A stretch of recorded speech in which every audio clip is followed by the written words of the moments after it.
Beijing থেকে সরাসরি যুক্ত হচ্ছেন স্পেশাল করেসপন্ডেন্ট হাসান মাহমুদ। হাসান, প্রধানমন্ত্রী তারেক রহমানের বৈঠক নিয়ে সবশেষ কি তথ্য আছে আপনার কাছে?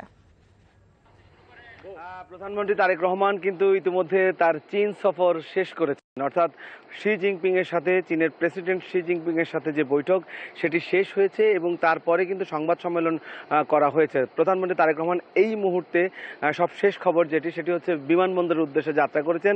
চীনের বিমানবন্দর থেকে তিনি ঢাকার উদ্দেশ্যে যাত্রা করবেন। প্রধানমন্ত্রী তারেক রহমানের যে সফর বলছিলাম সেই সফর কিন্তু শেষ।